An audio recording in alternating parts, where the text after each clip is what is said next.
Apparently, we're live. We are live. What's up, everyone? And welcome to the first official What's in the Box score when there's actually baseball, Mark. It's over. I can't believe it. Neither can I. I mean, I've been sitting here pinching myself, being like, I'm getting spoofed. Like this, these are all fake accounts suddenly on Twitter. But no, it's real. Baseball is back. The floodgates are open, but the water's not coming through yet because this flurry of activity that we were all promised, nothing's happened so far. But it's coming. We know it's coming. Yeah, I mean, it'll certainly be coming. I'm not too worried about that. Um, it's just when, and I'm hoping we'll get something tonight. That would be nice. I'm sure we're getting something. Yeah, A bunch of beat writers have already started tweeting that agents haven't been off the phone since 6 o'clock. When things were ratified. The CBA, I'm glad that this is done and I'm glad baseball's back. There are some things in here that I'm not in love with. I'm gonna be honest. I was so happy that baseball came back. I haven't looked at the full terms yet. I've seen the big things. I've DH, 12-team playoffs, all that stuff, but I haven't looked at the full terms yet. So there's a couple of things that I'll point out. This from Jared Diamond of the Wall Street Journal. One interesting nugget in the new agreement starting in 2023, the schedule will feature fewer divisional games, and every team will play at least one series against every other opponent, including in the other league. The exact format's still being determined. Why would you reduce divisional games? I get that you want to have better marketing ability for your best players. Mm-hmm. Yeah, by getting them literally in front of fans in places that they maybe haven't been before. But that just seems silly to me. Why less divisional games? Yeah, I don't really get that either. Divisional matchups are always a ton of fun to watch, obviously. But what's better than in the middle of a pennant race in September when you've got those 5 divisional series in a row? It seems like every year it's the Red Sox will play the Yankees and the Rays and the Blue Jays and the Yankees again, then the Orioles and then the Yankees again. That's the best. That's what you want or it seems to me that's what the fans would want. You want to play your rivals late in the season in the middle of a pennant race. It makes it exciting. I don't like reducing divisional play at all. Yeah. Now, to your point, as long as they're not taking them away from the back end of the season, when the games really matter, then maybe this isn't as bad as we're thinking it's going to be. Mm-hmm. But still, it's an odd thing that nobody was talking about that popped up. Another one, this one coming off the Calvin Ridley debacle in the NFL. This is interesting from Evan Drellich.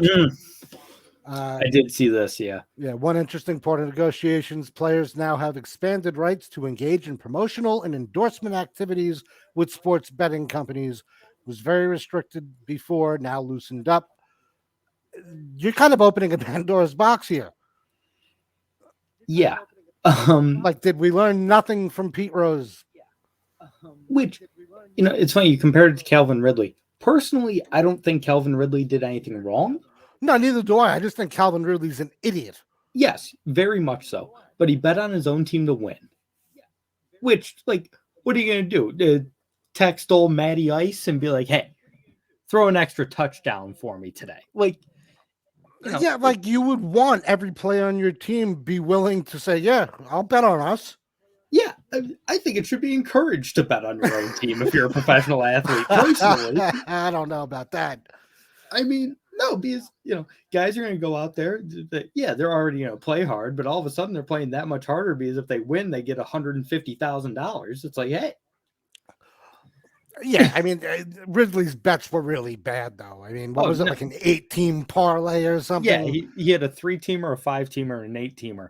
And as a chronic parlay better, It doesn't work. I mean, the three teams have a good shot of hitting. Yeah. 5, but 8. I mean, you're just throwing shit against the wall. But yeah, I think this is interesting because partially it's we know what the penalty is in baseball for betting on baseball. You're done. You get caught once, see you later. But we'll never see you again. Unless you're signing autographs in Cooperstown on induction weekend.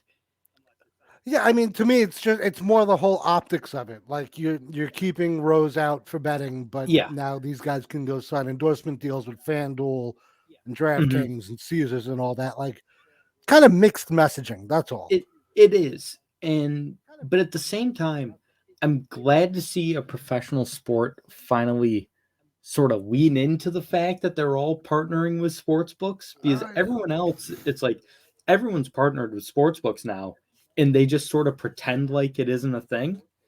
Well, that and the fact that, people were betting even when we weren't allowed to. We were still betting. Yeah. Like, this has been going on. So, yeah, I get that it's a market that they'd be crazy to not tap into. Yeah. So, but it could be a slippery slope, and it does look bad. But at the same time, I feel like, advertising for as much shit as people give, like, commercials, it's like, oh, I'm not gonna buy that golf ball just because Justin Thomas is on the commercial. Yes, you will. Sure, totally.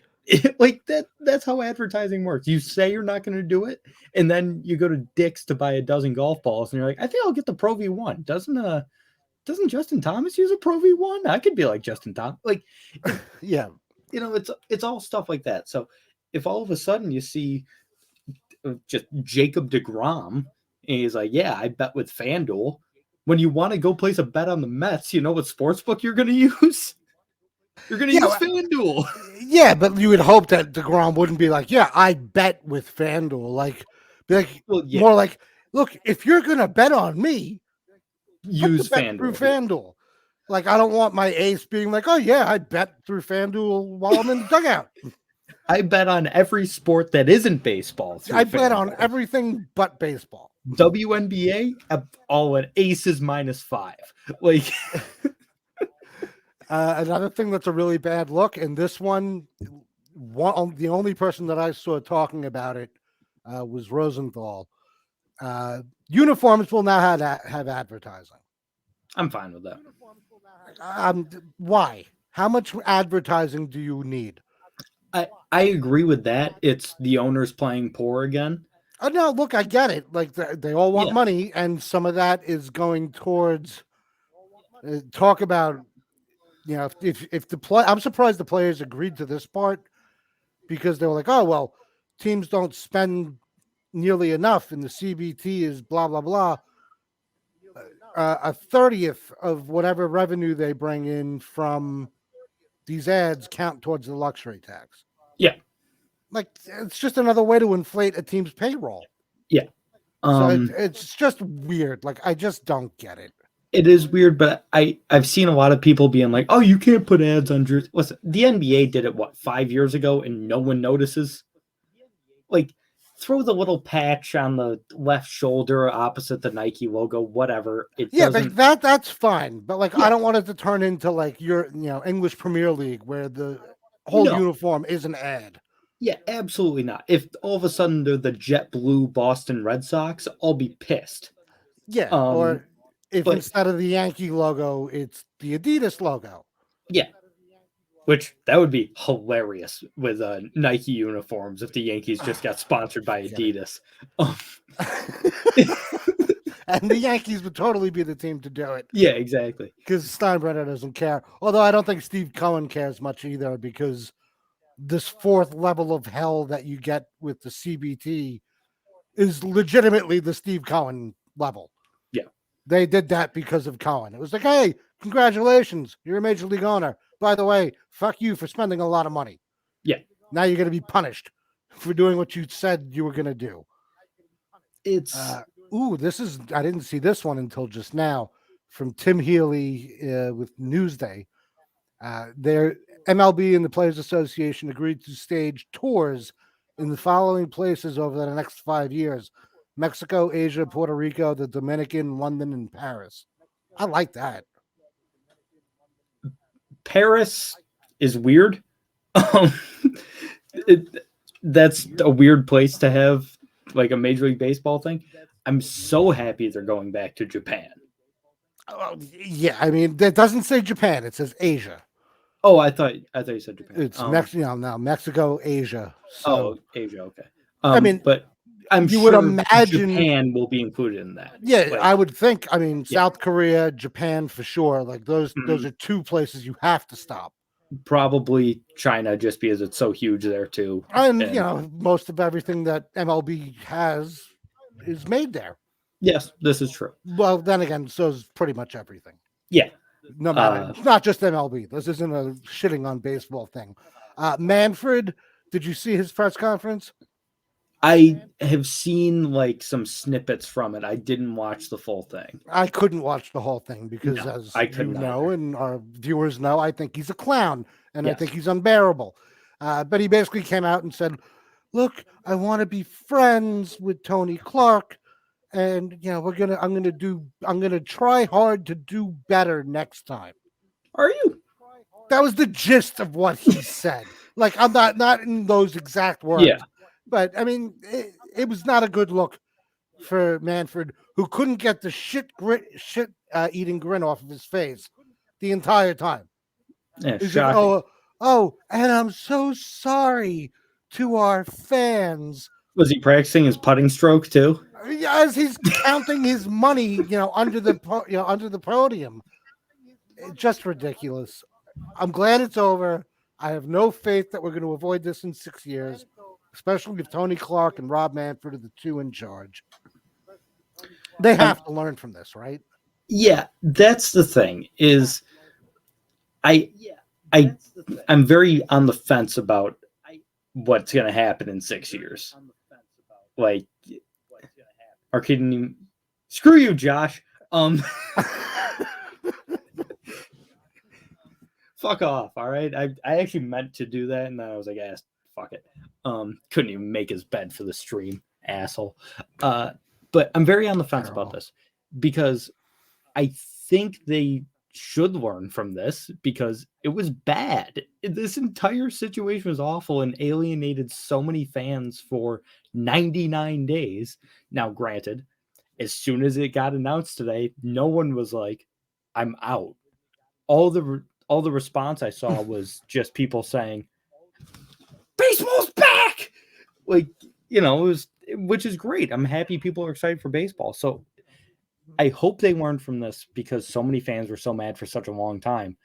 But Rob Manfred's a fucking moron. And Tony Clark also isn't the best leader of the Players Association. No, the fact of the matter is, and we've talked about this before, like, these negotiations should have been going on for the past 3 years. Yeah. It shouldn't have been the past 3 weeks. Yeah. Like, this all should have been avoided a long time ago. It's like they lost fans. There's no doubt. There are people that absolutely, that totally just checked out. And they've lost more fans in the past 3 years than they've gained. Yeah. And I want to see what they're going to do to get these people back and to grow the game. The tour is a great idea. It's a great start. Grow it around the world. Get more international players in here. Fine. Awesome. What are you doing for everyone else? No. You going to lower prices? Oh, I mean, you're taking games in this economy, Rick. Yeah, I don't know about that. That's what I'm saying. Like, you know, you're forcing people to have to go buy Apple TV now if they want to watch Friday Night Baseball. You know, they have to. They can't just buy one thing and get everything that they want. The idiotic blackout rules are still in effect. You know, so it's just. I'm glad they got it done, but there's a lot of shit that they missed. And that's sort of been the consensus is I'm glad it got done. They did fix a lot of things. Haven't even mentioned regular double headers with 9-inning games. No longer a runner on second base to start the 11th inning. Like that alone makes it worth it. No It's more beautiful. bullshit man on second. So, that's a really great start, is that they got rid of these ridiculous rules that when COVID hit everybody, Rob Manfred was like, what if I just put in these really stupid rules that no one wants? I will never understand why he was like, in the middle of this pandemic, we need to have a runner on second base to start the 11th inning. Yeah, like there was literally no reason for it. No correlation whatsoever. Yeah, it certainly had nothing to do with the pandemic. No, It and wasn't that like, was well, like gee, we want to keep these guys off the field get these guys off the field as fast as possible. yeah, that was like the basis for it too. Yeah, he yeah, made all those rule changes because of the apparently pandemic. Because apparently in extra innings, that's when COVID comes out. It hangs out for the first part. You're good for 9, even 10. You're good for 10 innings. You won't go get 11 COVID. innings and you're screwed. Yeah, it's like hanging out at Yankee Stadium, a half hour after the game's like you may not make it out alive in extra innings. But the consensus sort of has been it's a good starting point, and the players got some things they wanted. The league salary, or the league minimum salary, increased by a significant margin. Yes, went up $130,000, or between 130 and 250, right? Like I've seen varying reports about how much it's going to be. It was 570.5 570,500 last year. Went up almost 23% under this new deal. It's now 700,000 in 2022, and then it goes up by 20 grand every year. Oh, so it continues to go up. Okay. So it's 700 grand this year, 720, 740, 760, and then 780 in 2026. Okay. Players, according to the Scores Travis Sawchek, 40 players on 40-man rosters will see increases in their AAA salaries as well. Oh, well, great. But also, I feel like that's just, when the guy's on the 40-man, he's probably already making decent money anyway, for the most part. Yeah, well, I mean, because they have to get the minimum at least. Yeah.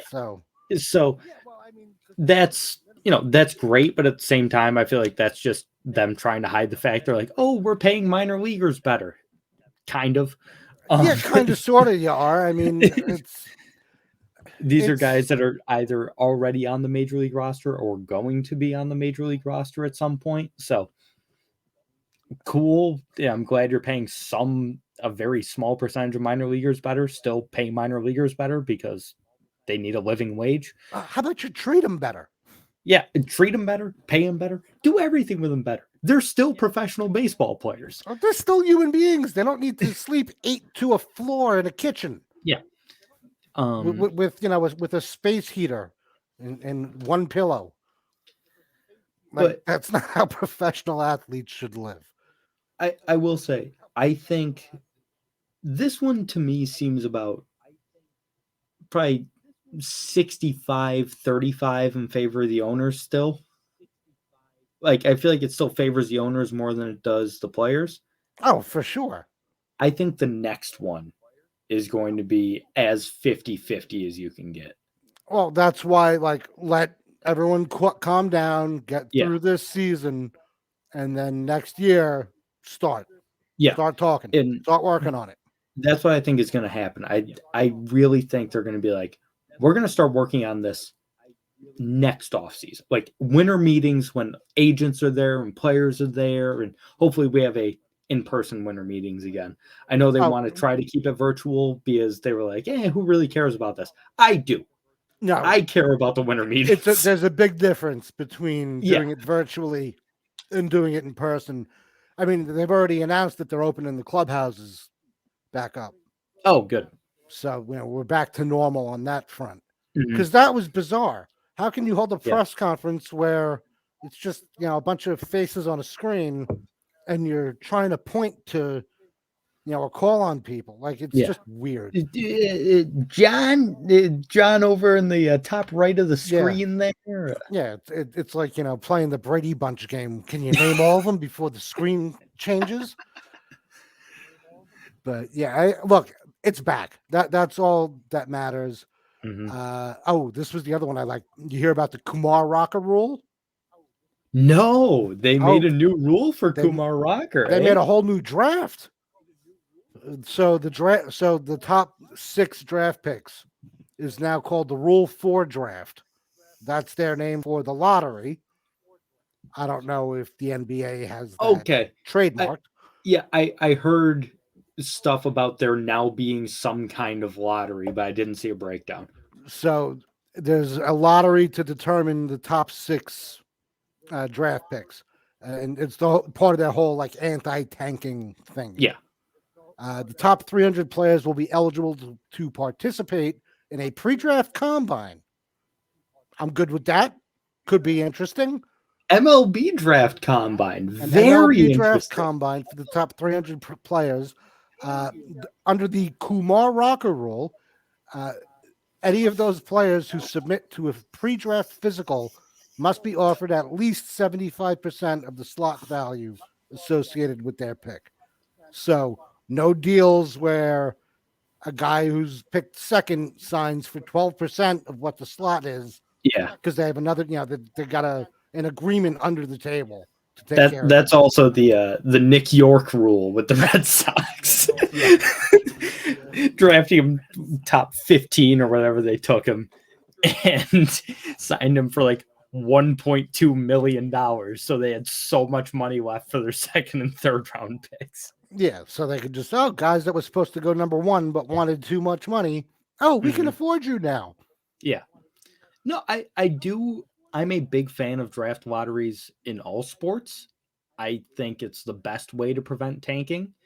And I personally think all 30 teams, same odds. Yeah, I mean, I don't know if we're ever going to get to that point, but no, I don't think we'll get to that point. But I think that's the best way to prevent tanking. Because then what's the point? No, I agree. We want to finish with the worst record, so we have the same odds as for the first overall pick as the team who had the best record. Like, I am a big fan of that in terms of anti-tanking.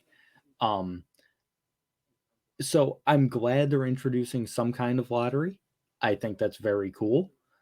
I also I've said it on this show before, MLB draft picks, really, how much do they matter? Because we've seen plenty of first round picks never make it to the major leagues, and Mike Piazza and John Smoltz are in the Hall of Fame. Mike. A lot of guys. I mean, it's tough. Yeah, it's really tough. I give NBA and NFL GMs a lot of shit for their drafting ability because it's not very good. No. And sometimes it's just like draft the good player. Like, I've been begging for months the Eagles to draft Jordan Davis, the defensive lineman out of Georgia. Mm-hmm. He's 6'6", 340, just ran a 4.8 40 at the combine. Just he looks like a gazelle. Yeah. Insane athlete, insane monster of a human being. And people are like, yeah, he might fall to the second round. I'm just like, why? He's not falling to Philadelphia. Well, he's not getting past the Jets at 10. I got news for you.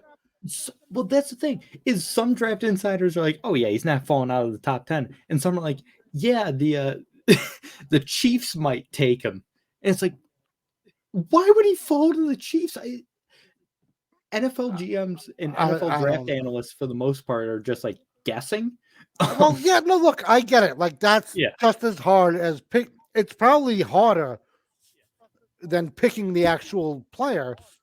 Oh, because you're trying to guess what somebody in a room full of people are thinking. And I never give draft analysts any sort of shit, because it's the same with like fantasy football analysts.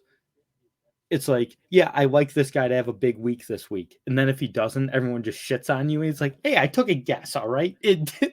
Well, it's not even so much a guess. It's like you have to game script and, okay, so I think the game's going to go like this, and, or guy gets hurt or somebody else gets hurt because it's such a team sport. Like, you could pick, Matt Ryan, and then Calvin Ridley goes out and gets suspended. So all of a sudden he's throwing to Who? Kyle? A triple teamed Kyle Pitts? I saw I believe it was friend of the Man Child show, Brian Drake, who was part of the Champs League. Yes, I know Brian. Yeah. And he tweeted like the Falcons receiving core with Calvin Ridley out. And it was Kyle Pitts and about 8 names I had never seen before in my entire life. The only other one I could, two of them. Russell Gage. No, but Gage is a free agent, I think. Okay, so he's out. And then what was his name? Like Zacharias. Oh yeah, I think his name started with an O, like Olande Zacharias. Yeah. I don't know. I think I played him in DFS once. That was one of them. But yeah, in Russell Gage wasn't guys you've never heard of. But anyway, back to baseball, because this is a baseball show. At least it used to be a baseball show. It's mostly a baseball show. Yeah, it's mostly a baseball show. While the owners voted 30-0 to ratify this deal, 4 teams, their player reps said, no, we don't want it. We don't like it. Should these teams be kicked out of baseball? Well, hold on. I got to... I'll tell you who they are. I got the list. Well, I've got it right here. I'll put it on the screen. Oh, yeah, that's right. Now that we have technology and things. So we've got... Here's the list. The Mets, the Yankees, the Astros, and the Cardinals. And then, like I said, color me surprised the Yankees didn't want baseball back. Can't disappoint in the playoffs if there's no sport. Well, ladies and gentlemen, thank you very much for joining us. Tonight is the last night of this show. And it may be the last night of Mark, depending on how quickly I can get up to Syracuse. Could be. Very well could be. No, but seriously, just looking at this list, I'm surprised by the Cardinals. The Cardinals kind of surprised me. The other 3 don't really surprise me all that much. No. I'm just busting balls. It's at the end of the day, it's much ado about nothing. Mm-hmm. I just would have hoped that the players would have been like, all right, look, we're not getting everything that we want. It's good enough for now. Like, let's stop taking shit from the fans. Let's just get back to work. Let's start making money again. Because that's one thing that people forget. The players weren't getting paid. Yeah. Lockout means no work, no pay, no nothing. Go bye. So it's just weird that it wasn't unanimous on both sides. That's all. Yeah, it is. And then there was the this is new. What do we got? Veteran MLB player tells, I forget where he's from. A lead sports anchor in Boston. Okay. Duke Castiglione, who used to be in New York. Yeah, for sure. Veteran MLB player tells me, and an MLB official confirms, unvaccinated players can't play in Canada, and under new CBA, they will not be paid or receive service time for those games missed. Wow. So I would imagine that most of the players are vaccinated at this point.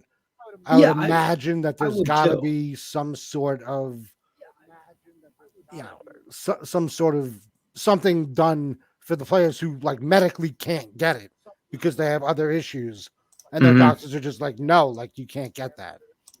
Because I can't imagine that a team or that MLB is going to piss off, any players at this point.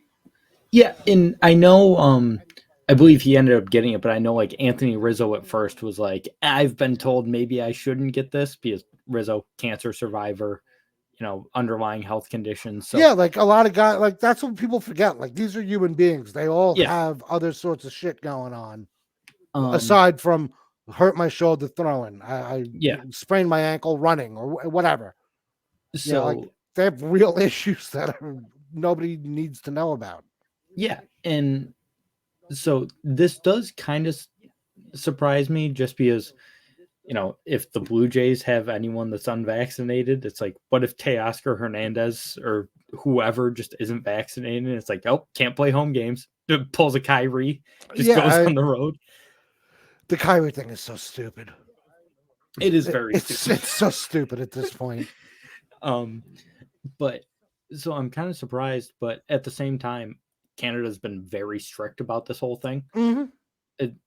Incredibly strict. So I I know don't they've hate been strict this. about everything. I mean, God forbid you Yeah. honked your horn. I think they made it a crime in one city. But I don't hate this. I don't think No, it's that at the end of the day, I think it's look, it gets us baseball, so it's a good deal. mm-hmm. Yeah. As to who wins and who loses.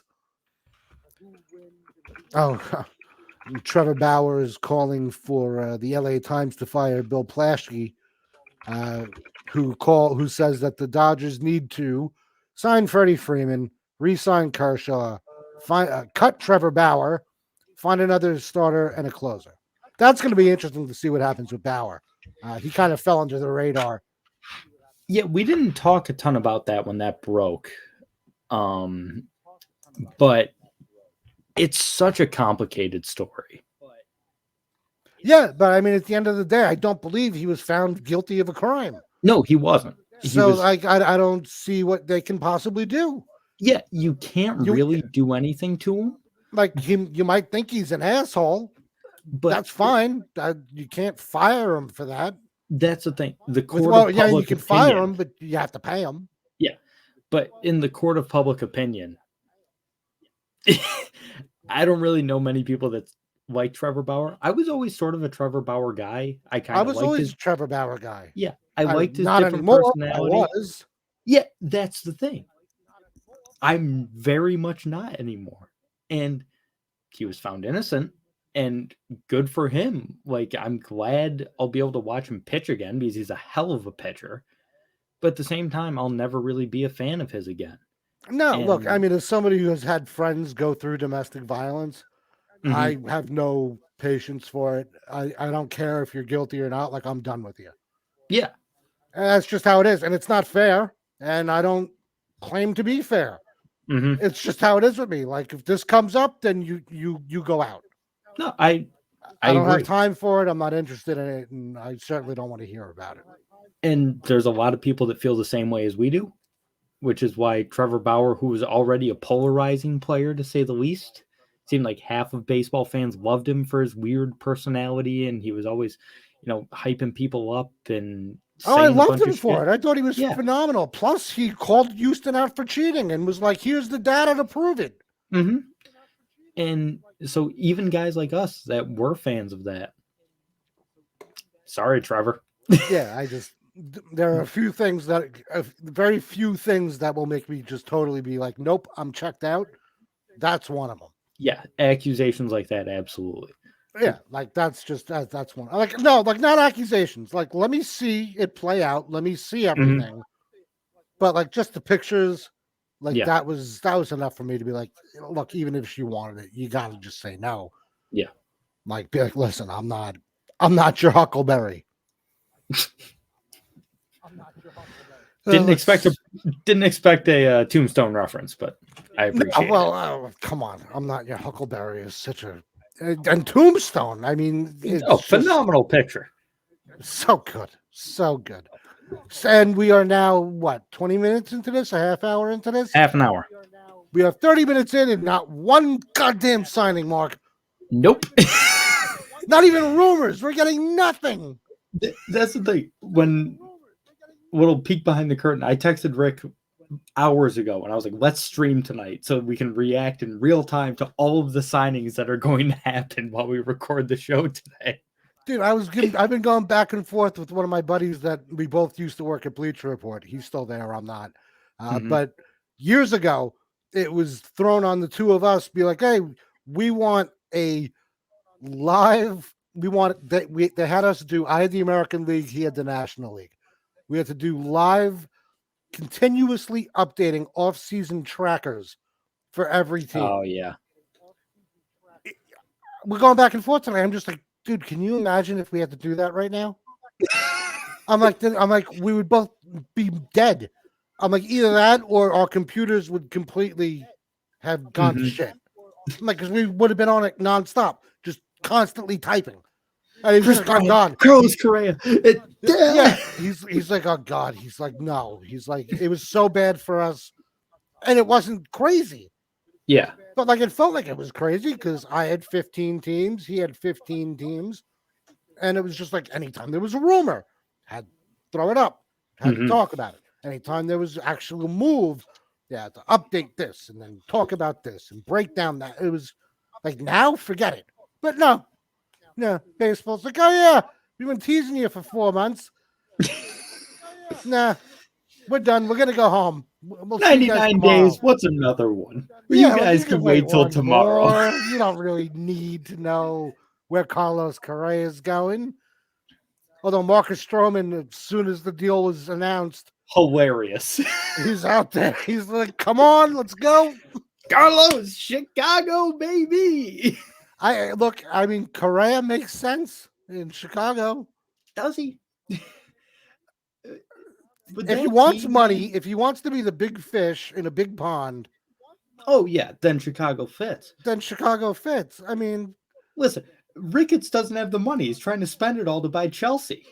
well, that's the thing. Like, yeah, Ricketts wants to spend his money elsewhere. He doesn't want to spend it on an actual baseball player that could help his team. What an asshole. I'm just going to say it. This is the Okay. guy who a year ago said his losses from the pandemic were, quote, biblical in nature. Yeah, okay, show us your book. Yeah, show us your book. Yeah, And show us so your bank statement there, Tom. you were that hurt by the pandemic that you decided to wait a year and then try to buy a soccer team with an evaluation of $4 billion. But nope, we cannot afford Carlos Correa. But no, Chris Bryant, gotta trade him. Anthony Rizzo, beloved first baseman, a franchise icon, bye-bye. Javi Baez, gonna trade you to the Mets. Sorry, pal. But hey, they still got Kyle Hendricks. He's exciting, right? To me, he is. I'm a big fan of Kyle Hendricks. Yeah, Kyle Hendricks, great pitcher. I just can't watch him. He's just boring. See, I've sort of turned into the old school, like, love the guy that throws 86 miles an hour with a shit ton of movement. And like, those are some of my favorite pitchers to watch. I love watching Kyle Hendricks pitch because I'm like, this is Greg Maddux Jr. He's Jamie Moyer Jr. Well, no, he's better than Jamie Moyer. He's not Greg Maddux. Let's but settle down. Greg Maddux light, I should say. Like dollar store Greg Maddux. He's Jamie Moyer Jr. Greg Maddux is arguably the greatest pitcher of the past century. Or arguably the greatest pitcher of all time. I just mean in terms of terms of speed. I get it. Yeah, no, I get it. Speed and style, because Maddux was the two-seam sinker that was 86 miles an hour. He would throw that big curveball, but he didn't throw it a ton, but his best secondary was the changeup. And Cubs, right-hander, over the head delivery, like everything is like, all the comparisons are he's dollar store Greg Maddux. Like everything sort of lines up that way. And I do love watching him pitch. When he had that he had a 2.13 ERA, I believe it was, in 2016. I was like, please let this guy win a Cy Young when everyone's throwing 100. That would be hilarious. That would definitely piss a lot of people off, that's for sure. Everyone's throwing 100 miles an hour, and this guy that's thrown 85 with movement is like, I'm better than all of you. Oh, boy. All right, so since nobody wants to go back to work just yet, you had tweeted this at me earlier this week. Oh yeah. It was 4 pictures. Mm-hmm. It was Chris Carpenter, Jake Peavy, AJ Burnett, and Tim Lincecum. No, that's not AJ Burnett. What do you mean it's not AJ Burnett? It's Josh Johnson. That was Josh Johnson? Yeah, that's Josh Johnson. Okay, Josh Johnson and Tim Lincecum. You have to excuse me. Apparently, every Marlins pitcher during looks that era exactly the same. Exactly alike. He did look a lot like AJ Burnett. Because I'm like, oh, it's AJ Burnett. Like, I didn't even have to look. I just knew. I'm like, that's the piece of shit that played for the Yankees. it was terrible for the Yankees, goes to the Pirates and finishes top 5 in Cy Young voting. And AJ Burnett was another guy. Like, I loved AJ Burnett before he came to the Yankees. And I was like, you stink. One of the It was like the same way it was with Jack McDowell when he was with the White Sox. Love Jack McDowell. Comes to the Yankees and he flips off the crowd. Jack McDowell, most famous for giving up the Edgar Martinez double. Yeah. But the question was, who would you take in their prime? It's easy for me. I don't think it's really a debate. How do you not take the Freak? Yeah. How are you not taking Tim Lincecum? I think Tim Lincecum's the easy number one. Back-to-back Cy Youngs, striking out 1 million people. That he threw one of my favorite pitches. His split changeup when it was on was so much fun to watch because it was almost like a screwball. It was. It really was. The amount of movement on that thing was insane. So I feel like the Freak's easy number one. Where I wanted to talk about was, what's your number two? Yes, that was tough. I'll tell you right now, Josh Johnson's at 4. He's my number 2. Okay. And I love Josh Johnson, but I would rather have prime PV. The tough thing is Josh Johnson's the only one here to not win a Cy Young. That's the tough part. In terms of stuff, and if he stayed healthy, Josh Johnson was nasty. I've got a Josh Johnson bobblehead sitting over there. I loved Josh Johnson. I don't even think Josh Johnson has a Josh Johnson bobblehead. Yeah, I got it for $1 at a garage sale, and as soon as I saw it, I was like, you gotta lie about it. You gotta jack that price up. God forbid he's watching and he just heard that. He's gonna feel so bad. I would have paid $25 for a Josh Johnson bobblehead. Don't get me wrong. Like, I would have. If they were like, yeah, it's $25, I would have like, here, take it. I have one bobblehead. I stole it.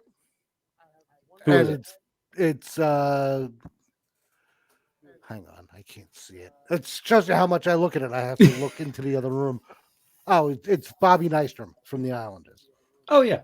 Stole it from my friend's house, or former friend's house. After we fought. I'm a big bobblehead guy. I mean, one of my favorite. I've got a Deion Sanders Syracuse Chiefs bobblehead. That's cool. That's a great one. That's very cool. I've got Grady Sizemore. That's one of my favorites because I have this weird obsession with Grady Sizemore because when I was 8 years old, he was the best baseball player I had ever seen. Oh, Grady Sizemore was, that was, you asked me 2 things in tweets. To compare these 4. Yeah. And then one player that you thought would be a superstar that wasn't. Grady Sizemore was. Yeah, it's Grady Sizemore. Yeah, Grady Sizemore was phenomenal. And then his body just was like, nope. But yeah, so my number 2 is Josh Johnson. Who's your number 2? It was going to be PV. I'm looking back at Johnson. I forgot how good he really was. He was filthy. But it was such a short.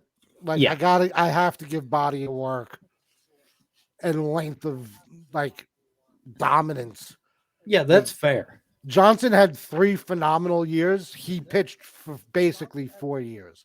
Yeah. Every other season is 12 innings, 15 innings, 87 innings, 60 innings, 81 innings. And they weren't particularly strong things. No. It was the other 4 full seasons where he was just like kick ass. I believe he had thoracic outlet syndrome. I believe that's what it was with him. Forget what it was. Whatever it was, I think it was before they were calling it thoracic outlet syndrome. Yeah. I don't even think that was the term that they were using yet. Yeah, but I believe it was his shoulder and just blew out. It was his shoulder. You're right with that. Yeah, but for me, it's PV. Aside from the Cy Young in San Diego in 2007, like even when he wasn't at his best, he was still really, really good. Yeah, he was solid with the White Sox. Went to the Giants and had that insane run with the Giants at one point. People forget he had his best years with the Padres. Well, yeah, but I was saying after the Cy Young. But I mean, he, his 2 years in Boston were not good. No, but he did play a pretty big role on that 2013 team. Oh no, he did, and he Yeah. played a big role. When he finally was he there in 20? Oh yeah, he was there. He wasn't good in 2014. Um, it's really the San Diego years that really Yeah. just make me just love this guy. I mean, from 2003 to 2008, so we're talking of 1, 2, 3, a 6-year stretch. He went 80 and 55 with a 3.14 ERA and 1.16 WHIP. Averaged 9 strikeouts, and he averaged a strikeout an inning. Walked less than 3 batters per 9. And he did it in a division where the White Sox. It wasn't a terrible division, and the White Sox were a good team. I mean, it wasn't a terrible division. I'm sorry, the Padres were not a good team. Mm-hmm. I'm sorry, he was good, and he didn't get enough credit. No, Jake Peavy was great. This is Chris Carpenter as well. I wanted to get his baseball reference up because that's what I was pulling up. Yeah, this can I not do the average thing anymore? Okay, cool. No, it does. It's just not doing from. Maybe it's because I'm sharing my screen. Yeah. What do you want now? From 2005 to 2011? Yeah. Went 80 and 37 with a 3.00 ERA, 1.12 WHIP, averaged 7.2 strikeouts per 9, walked 2 batters per 9. Yeah, and similar. As great as PV was, he's probably my number 4. Okay. And the only reason is Chris Carpenter in 2011 in game 162. Yeah, that's fair. The biggest game, the biggest stage, at that point of the season, they gave it to Chris Carpenter, and he absolutely shoved. I mean, just destroyed the Astros. It's one of my favorite memories as a baseball fan was my dad and I just sitting downstairs watching everything happening at once in 2011. We should do a retrospective on that one time. Just go back and talk about game 162 in 2011 because it was insane. But I mean, he threw a complete game shutout, 2-hitter, walked 1, struck out 11. Yeah. The guy let 3 batters on base. Couldn't have pitched much better at all. And look at he had a good season, but not a phenomenal season. 108 ERA plus. Be fair, okay, let's be fair. The lineup that he faced terrible was not very good. No, JB Shuck, Jose Altuve, JD Martinez, Carlos Lee, Brian Bogusevic, Jimmy Paredes, Clint Barnes, Humberto Quintero, and then a litany of shitty pitching. Brett Myers, Wilton Lopez, Lucas Harrell, Nori Rodriguez, and Lance Pendleton. Brett Myers is another one. He should have been great, and he got hurt, and his career fell apart. Isn't he a country singer now? I have no idea. I think Brett Myers is a country singer now. Good for him if he is. Yeah, but terrible lineup. But just watching him that game, he looked like otherworldly. Yeah, but it was like this guy's the best pitcher on the planet. And then he had a great run in the postseason too, because Wainwright was out that year with Tommy John. So it was Chris Carpenter and then whoever the hell else the Cardinals could throw together for the rotation. Chris Carpenter, Jaime Garcia, Kyle Lowe's, Jake Westbrook, and Edwin Jackson. When Edwin Jackson was good. Well, when he was fine. No, he went 5. I mean, he only started 12 games for him, but he went 5-2 with a 3.58. Oh, okay. Yeah, wasn't bad. For one of his 29 teams. But they had Lance Lynn. They had a 24-year-old Lance Lynn working out of the pen. Which that must have been nice. Yeah, I mean, he looks like he made 30. It must have been his first year. He had 34 innings that year. Jason Mott was a lockdown closer, but no, Fernando Salas was the closer that year. Oh, that was Salas that year? Jason Mott was a lockdown setup guy. Salas had 24 saves, Mott had 9.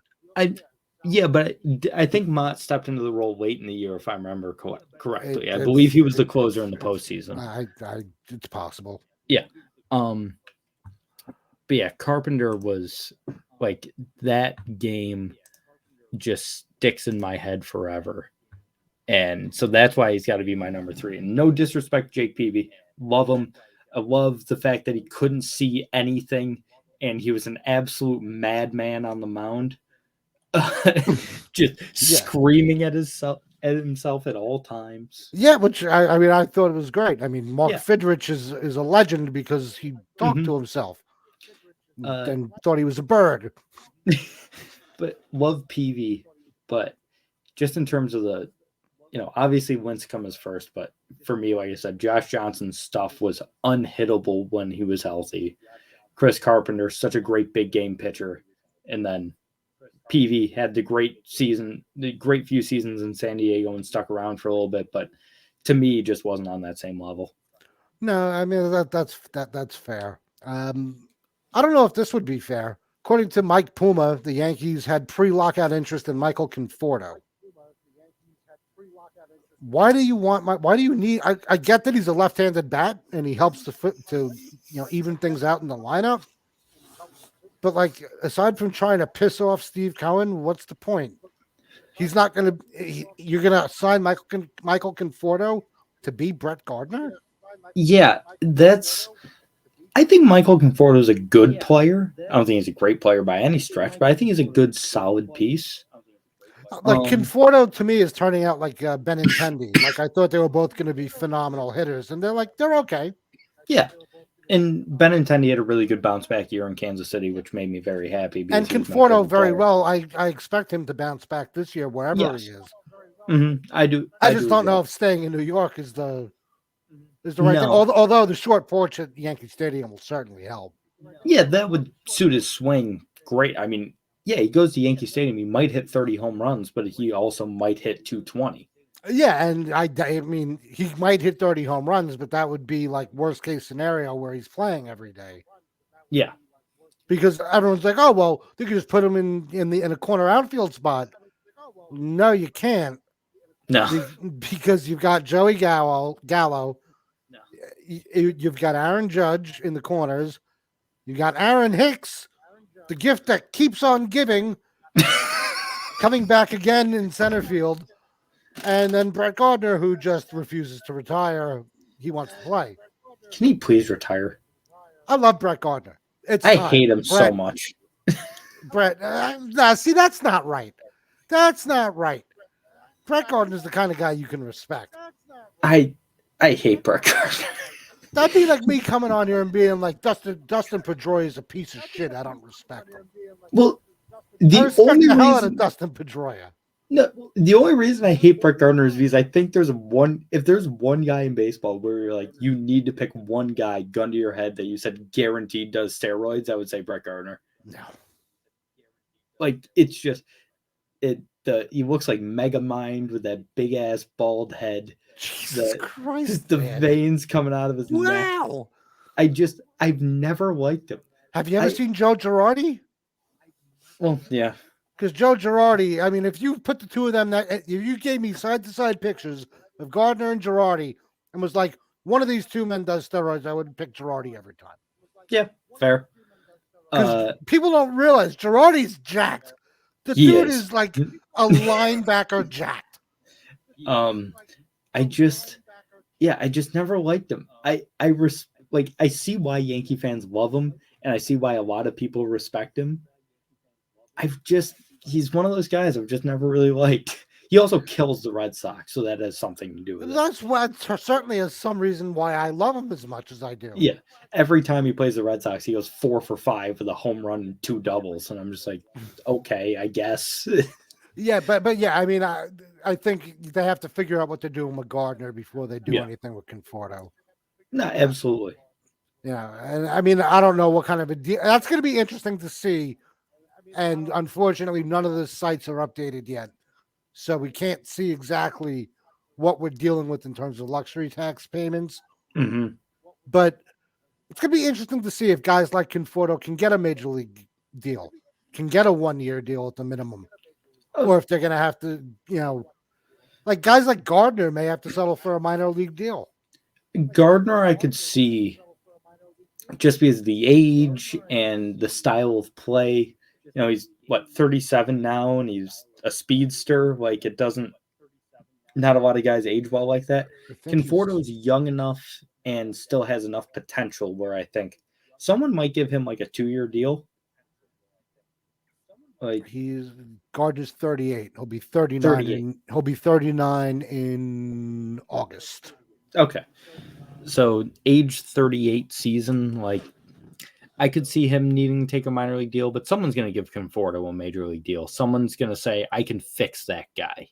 The Mets didn't do the right thing with him. I can fix him. Like I could see I was going to say the Royals, but they have Benintendi. Like a team like the Royals, a team like the Pirates. Like those are the kind of teams I think could take even a team. You know where he'd be a great fit? Cleveland. Cleveland doesn't have any outfielders. Not a single one. They need Michael Conforto like I need air to breathe. That's they need anyone. They need take them both. You can have Conforto and Gardner. There you go, Guardians. You got 2 or 3 in your outfield. Guardy on the Guardians? The marketing opportunities they're there alone. The T-shirts are flying off the shelves. Guardy for the Guardies. Oh, God, I hate that name. We're still, if anyone from the Cleveland Guardians roller derby team is listening, we still want Rick to get a jersey. We're with you. we stand. We know who the real Guardians are, and it ain't the guys that play on the baseball field for that cheapskate Dolan. Let's see. We have any signings yet, Mark? No. Wait, speaking of the Guardians, Terry Francona says something. Did he? He's got words to say. When Tito speaks, I tend to listen. So, quote, I hope people realize how much we love our game. End quote. Thank you, Tito. Thank you, Tito. It's very well said. Very, very informative. It's part of a longer interview that he did with Paul Hoynes of Cleveland.com. But that is the snippet that Mr. Hoynes put out on his Twitter account. So came across my screen, so I'm reading it. Cardinals players will have access to the complex Friday morning. Some players said they'll be there right away. Some said, we'll get there eventually. Oh, great. And the Cardinals, of course, one of the 4 teams whose players union crews said, nope, we don't like this deal. We don't want to play baseball. Yeah. We've got a new Steve Cohen tweet. Ooh. What's Uncle Steve got to say? He says, oh, God. Anybody know how to use Twitter? I forgot how. We'll make you a deal, Uncle Steve. You come on with us. We'll show you how to do it. Yeah, I'll give you a step-by-step. Hell, I'll go completely off script here. Uncle Steve, you come on. I'll make Mark run your Twitter for you. Twist my arm. Like you can, he'll sit in the room with you and just as you speak, he'll type it. I'll be Uncle Steve's personal secretary. I'll dictate his tweets for him. That's fine. See, we've got marketing opportunities for Brett Gardner in Cleveland. We just found Uncle Steve a brand new assistant. Mm-hmm. We've accomplished more in 30 seconds than MLB and the Players Union accomplished in 94 days. Yes. Obviously, this does come off the back. He liked a tweet that no one knew what the tweet was about. Like owners, and it was either talking shit about the owners or in support of the owners, and no one really knew. And he said, I don't know how to retweet. For the guy that's branded as the owner that's on Twitter, not great. So that's fun. I do like Steve Cohen. I think he's got a really good sense of humor. I think it's hard not to like him. And I like any owner that all the other owners apparently don't like and feel the need to make a rule about. Yes, By I adding do this fourth appreciate level that. of the luxury tax. So it's just, I'm so glad that it's back. I'm just pissed that we had to wait this long. Yeah, I'm pissed we had to wait as well, but I am. Oh, several Blue Jays have confirmed they'll be arriving at the player. Yeah, they'll be there tomorrow morning. Cool. All right, let's go, Vlad. Get your ass in camp. I need you for Oh my fantasy this year, my man. I can't wait to see the Vladdy Jr. batting practice videos. I can't wait to see him and Tatis. Just show me those all day long. And Acuna, man. We get a healthy Acuna yeah, again. Well, he's been in the cage. I don't know if you've seen those videos. Oh, I've seen, but there's a difference. The cage is one thing.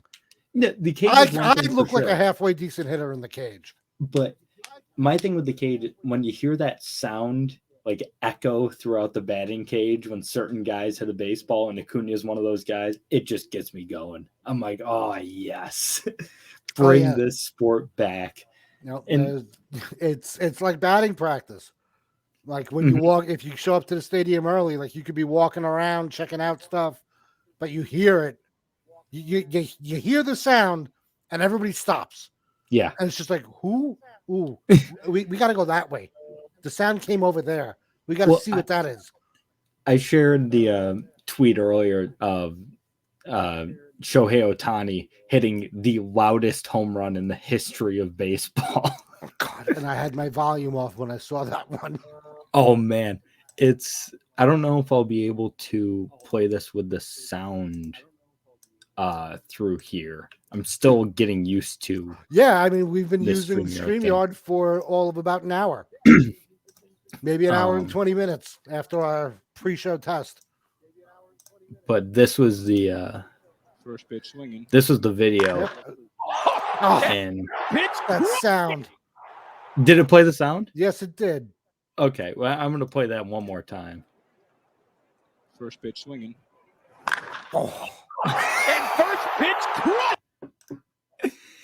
It's the loudest home run ever hit. It's so loud. It's beautiful. Ohtani's so good. So good. When I saw that earlier, I was just I watched it like 15 times. It's just talk about getting you back in the spirit of the game. Oh yeah, I mean that if you're a baseball fan and you hear that or you watch that and that doesn't get you jazzed up, then you're not really a baseball fan. Yeah, exactly. All right. Well, since nobody seems to want to go to work yet, Mark, you got anything else you want to talk about? Because I'm out. I got nothing. I'm exhausted from this lockout. We kind of broke down everything that has to do with the lockout. We talked about why you're wrong about Josh Johnson. Oh, here's why I'm right about that. It should be AJ Burnett. Ooh. Go back to Atlanta, Freddie. And it's not because I don't want you in the Bronx, but it's because you belong in Atlanta. He just does. I was talking to a Braves fan yesterday. Yes, that's the thing. I was talking to a Braves fan yesterday. I said, this is the guy that took over for Chipper. And he goes, yeah. You know, as soon as Chipper retired, it was like, okay, Freddie Freeman's the face of the franchise now. Yeah, it went Dale Murphy, Chipper Jones, the pitchers, Chipper and the pitchers, and then Freddie. Yeah. And I just don't want to see him leave. And I get the Yankees need a left-handed first baseman. I totally understand. Trade for Matt Olson, please. No, I mean, at this point, I'd rather them sign than trade away prospects that are just going to come back and bite us in the ass. Especially, I don't like trading prospects in the league. Yeah, although that doesn't mean quite as much now that they're getting rid of divisional games in favor of interleague stuff. It's just, I would rather see them get so many other guys than Freddie Freeman just because I don't want to see him in any other uniform except the Braves uniform. Yeah, I mean, and I'm a Yankees fan, and I'm saying, no, stay in Atlanta where you belong. Yeah. Because it would just look weird. Then again, I mean, we say this, but we all accepted Tom Brady in Tampa Bay. Like, yeah, it looked weird, but we still accepted it. Yeah, Like we it's all accept, somewhat. It's still weird to me. like not like Jordan in a Wizards uniform was different because That that didn't never happen. looked right. I've always said that 2002 and 2003 NBA seasons don't exist. uh,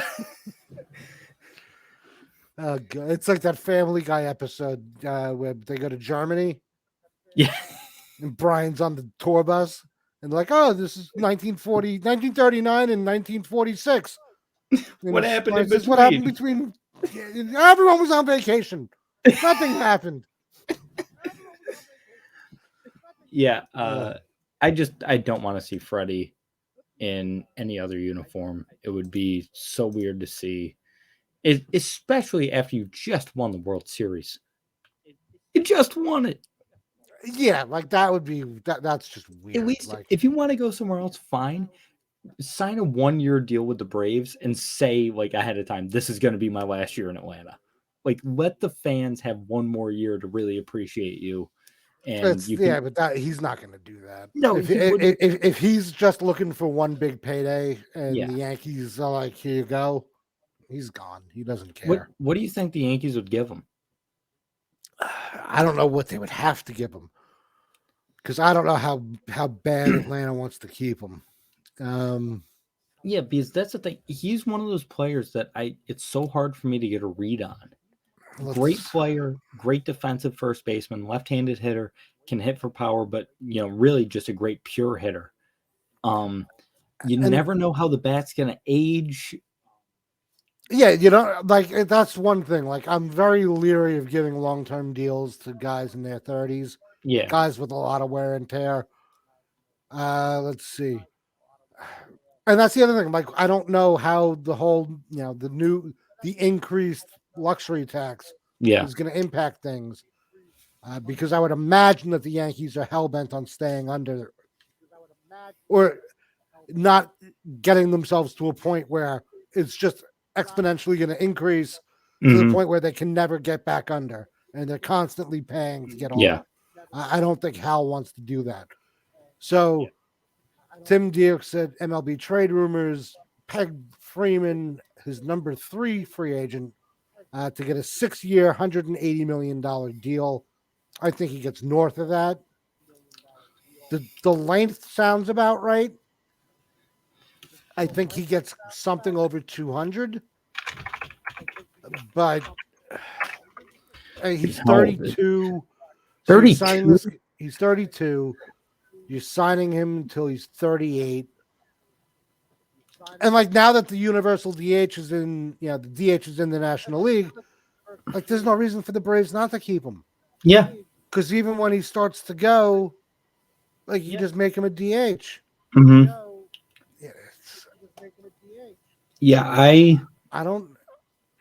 I mean, although I wonder if what the Braves might do. The Braves might just be like, listen, Freddie, it's been fun. Thank you very much. We'll retire the number when you're done. Enjoy the Bronx, and then turn around and be like, so Oakland, Matt Olson, huh? That would be interesting. He'd be cheaper than Freddie. He'd be cheaper. And they've got prospects. They can move some guys. Better defender, great power. The average isn't going to be there, but no, but it would fit. It would certainly fit. You don't really lose anything in terms of protection for Acuna in that lineup. Mm-hmm. Olson's not quite like you said. He's not the hitter that Freeman is, but he's certainly. I mean, pitchers don't want to attack him. Yeah. So I don't know. I don't think he gets 6 years. These 6-year contract, like, I don't think teams want to pay guys that wait into their 30s anymore. Like, I don't think that they do either, but I wonder if they will at least this year, if for no other reason than they just don't want any more shit with the union. Yeah. So like if they because it'll happen if the teams start being like, all right, we're not giving anything more than a 3. You know, we don't want to sign anyone past 35. Mm-hmm. You know, like, and then we'll do 1-year deals after that or something like that. Like, if that happens to 1 or 2 or 3 guys, then the union is just gonna be like, it's collusion. Yeah. It's ageism. It's just like I can't help but think of guys like Adam Jones hit free agency at like 34 years old and had to go to Japan. Like, Yeah, but Adam Jones was he was a more talented version of Gardner. He was a power, you know, he had more power, but he was a speed defense guy. Yeah, but And he it's also just- got hurt, if I'm not incorrect. I think he got hurt his Yeah, last but- year, and that just kind of pushed everything down. but when guys like that, you know, guys mainly just Adam Jones was so well liked. Everyone loves He Adam might Jones. be one of the best guys in baseball. And it was so weird to see him be like, yeah, I've got to sign in Japan. And he loves it over there. He's like learned Japanese and he seems like he's having a blast over there. So good for him. I wish him all the best. But, you know, I could see 4 years. Like, I wouldn't be surprised if a team gave Freddie 4 and 120. You know, just give him $30 million a year and say, hey, we want you until you're 36 and then hang him up because we're not going to sign you again. Yeah, and that's also the other thing. Like, I wonder what's more important to him at this point. Is it getting more money, or is it getting like as many years as he can possibly get? I think having just won a World Series, he won an MVP. He's going to be in the Hall of Fame. I think he's probably just looking for the payday. And I think if you offer him maybe more per year on a shorter contract, he'd take that sort of thing. Yeah, then in that case, then I guess that's the way you go. I mean, look, Yeah. if he's willing to take more money in shorter years, I'll give him 30 a year from the Yankees. Yeah. You know, make it a nice, easy $100 million for 3 years. Mm-hmm. Like, I would do that. Because I'm looking at Fangraphs and they're projecting how they have their value metric. Mm-hmm. He was worth $35.9 million last year, 26.7 in 2020, 31.5 in 19. The last time he was worth less than $26 million was 2012. Like, he's been outperforming his contract for almost a decade. Yeah, and that doesn't surprise me. No, but it's also, like you said, this is kind of when it starts to, go down the other side of the hill, Mm-hmm. because he is on the downside of his career. And that's not to say that Freddie Freeman's an old man, but let's be honest. I mean, this is a power hitter. He's not as, the bat speed goes like It always does. and I really got to get better lighting. Jesus, I can barely see myself. I'm glad you figured that out an hour and 13 minutes into the stream. Listen, you're lucky I figured out where my charger was. Otherwise, this wasn't happening in the first place. I'm lucky I figured out how to scotch tape my phone to the top of my desktop monitor. So I Oh would yeah, have a you camera. totally MacGyvered this entire thing, I did. I really did. and I totally know that I just completely aged myself with the MacGyver reference. But I don't give a shit. People know what MacGyver. They brought MacGyver back. If you watch The Simpsons, you know who MacGyver is. True. Because Patty and Selma, if there's one thing they love, it's MacGyver. MacGyver. And if you know MacGyver and you haven't seen MacGruber, what is wrong with you? Oh, great movie. Love MacGruber is one of the best dumb movies ever. It's getting a series. No, Yeah, on Peacock. I'll never see it then. Yeah, it's- Peacock's one of the ones that I'm just like, nope. I don't care what you put on it. No. I use a buddy of mine's.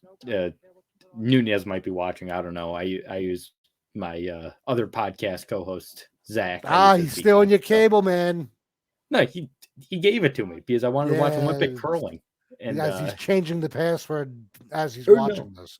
he gave it to me because I went to a party at a friend's house a couple months ago to watch. I already forgot what it was called. It was like my first time watching a live wrestling thing. I have never been a fan of the WWE, but a friend of mine, Royal Rumble, that's what it was. It was Royal Rumble, and a friend of mine invited me over to like watch it, and so I was like, yeah, okay. And then they wanted to go to the bars, and I was like, man, I kind of want to watch this. This is a lot of fun to watch.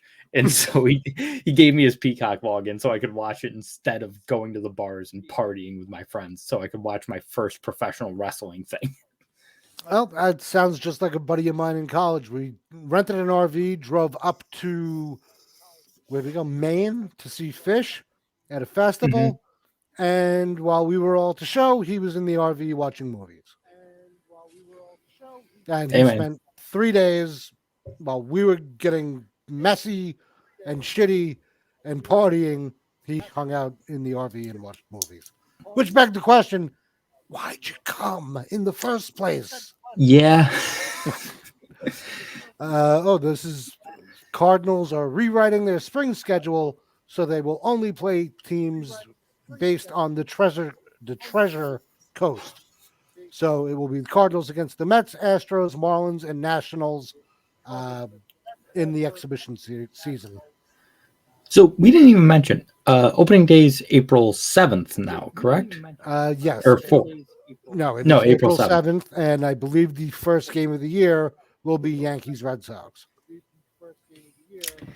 We're going to have a fun episode that week. Yes, we will. We certainly will. Hopefully, there's been a signing by then. Yeah, I'm sure. Listen, hey, the stove gets hot tomorrow. We were I don't know what- promised chaos tonight. Yes, we were. Every beat writer said when the floodgates open, it's going to be biblical. It's going to be something that no one's ever seen before, and we have gotten crickets. Nothing but fucking crickets.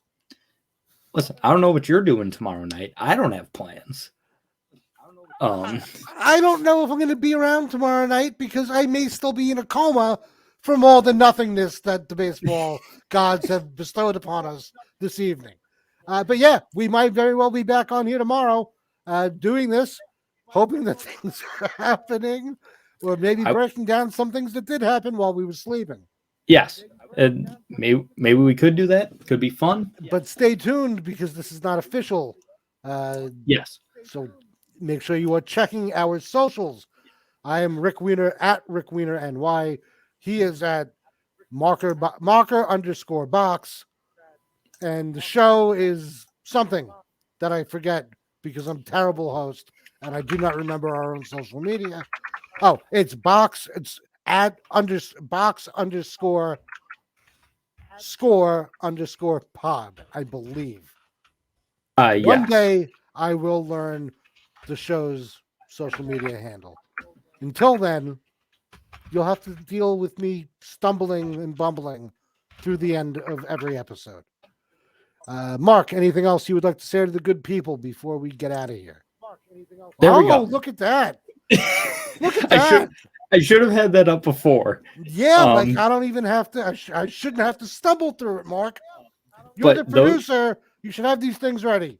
It's my first time using this StreamYard thing. Excuses already, folks. Good luck. We may be back tomorrow. Mark can figure out how to turn this on again. I should have just been alternating clicking between these two the entire time. I'm sure there's a way that we can have it just automatically rotate. But until then, folks, while Mark goes back to school to study, read the instruction manual, have a good night. Thank you for listening. Thank you for joining us.